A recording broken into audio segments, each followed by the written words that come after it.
Welcome back to the channel. If you're new to the channel, welcome to the channel. Just rocked up at the park up for tonight. It's a glorious day. I think it's like 17th. Is it the 17th of February today? Is it? It is. And look at this. Glorious. This is the view from my park up. It's not my favourite, but it's alright. I've got a bit of grass out here, look, in the field. And the sun right there, so I've got the door open. It's lovely and warm. The boys are loving it, look. Look how much the boys are loving it. They're loving it. So I'm just going to make a brew for the minute and then just appreciate that. That's brilliant, isn't it? Oh, I can't wait for summer. Can't wait. So I've just been walking all over trying to find a door handle for my fridge. Went to Screwfix and everywhere, Dunelm and Matalan, and there's not much around here, to be fair. I thought Screwfix might have something, but nothing that will fit. So I've glued it and taped it and glued it some more. That's this piece of plastic crap. I mean, it's quite solid at the moment, but it looks nice, looks metal, but it's pure plastic. And when you open this fridge, the door drops because it's got like these self-closing hinges, so you kind of have to lift it to close it. And of course you do that a few hundred times and that just rips off, doesn't it? So I've done my exercises, been for a walk, got a full tank of diesel for the diesel eater, not that we need it right now, but later it will get chilly. I've got enough petrol, I think we've got enough food, we've got fresh water, got the sunshine, got a roof over our head, which we love. What else do you need, really? Great, isn't it? That's one of the downsides, I suppose, to a motorhome as opposed to like a panel van or conversion or a camper van. You can't have tinted windows in here. I have looked into it and apparently you can't tint these windows. I don't know if you can buy them tinted. Well, they need to be blacked out really, don't they? Because I have to like keep my curtains closed. I mean, this side's okay.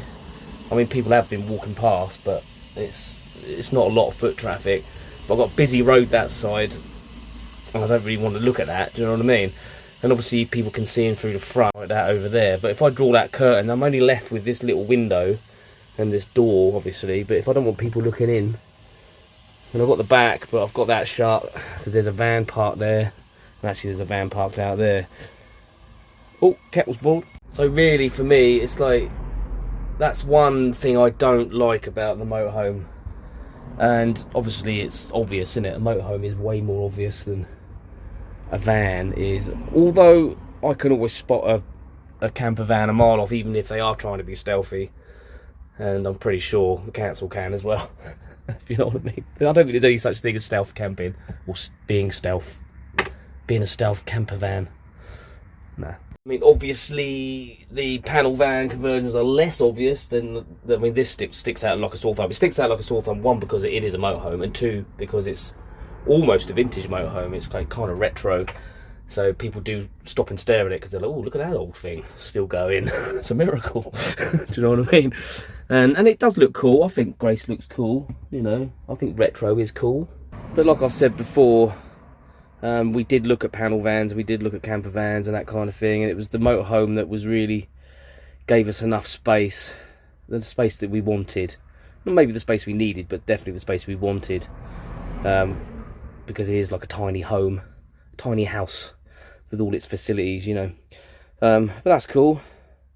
I think if I was on my own, I'd probably go for, it'd be good, easy if you do so, probably go for like a panel van.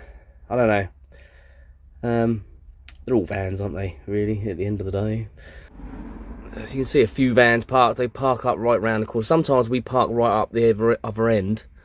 I've come more round this way because it was a nice day, and I know the ground's not going to be soggy, and I thought, oh, do you know what, I want a bit of grass outside, and because if I sometimes park on the other side of the street, which means you're facing this way, and yeah, I just don't know. This is just much better, I think, to open your door. Mind you, there is a green over there, so we park at, you're parking outside a green either way. I don't know, but it is what it is. And obviously it's free, so you can't complain.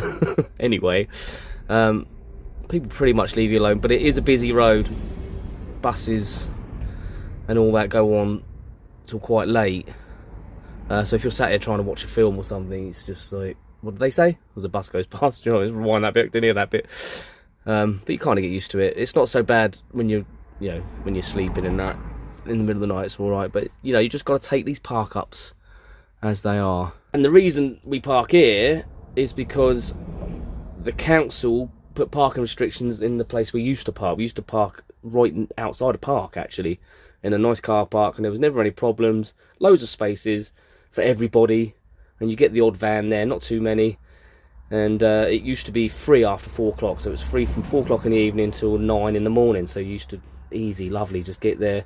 I'd meet Tracy from work. It was perfect, and it was a lovely setting, especially when we had the dog, and you could walk around the park and everything. It's massive.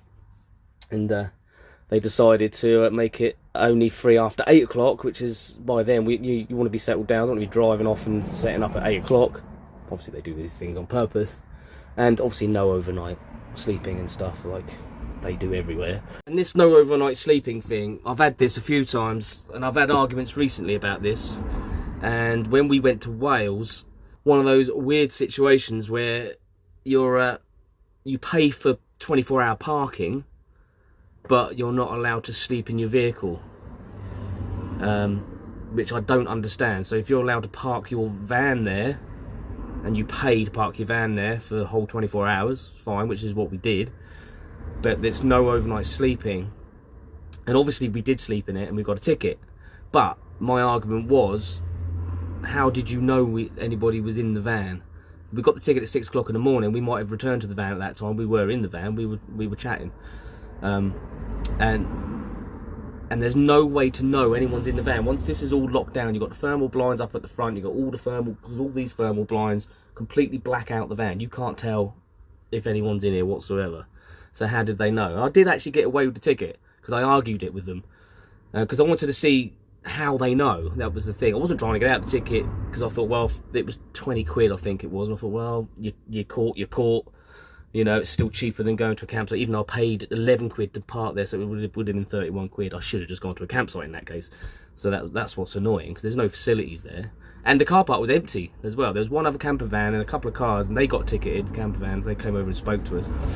But I argued it and argued it and argued it. They refused it at first, and I was like, well, can you send me the evidence that you have that proves that somebody was sleeping in this vehicle at that time? They couldn't do it. So they went, okay, we'll let it go, so we won that one. So if this ever happens to you, you can argue it, even if they refuse it the first time. I argued it again, and got away with. Let's say got away with it. What are you getting away with?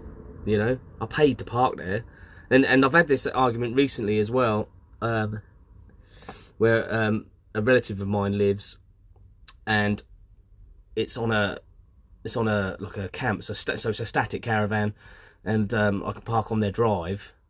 But in the rules it says no, you're not allowed to sleep in your vehicle, even though he owns the static caravan. And he had a complaint from the management saying, just to remind you that your relatives aren't allowed to sleep in their motorhome. They can park it there, but they can't sleep in it. So I went over all like, I was like, what difference does it make if I'm asleep in there or asleep in his? It's like a motorhome parked next to a static caravan. What difference does it make where I'm sleeping? And how do you know? It's that question again. Is that, how do you know anybody was in there? And in actual fact, we weren't even there. And I said, we weren't even here. It was literally just parked there. We were away somewhere else. And we left the van there. So it comes back to that again. And it's like, do you just start ignoring that?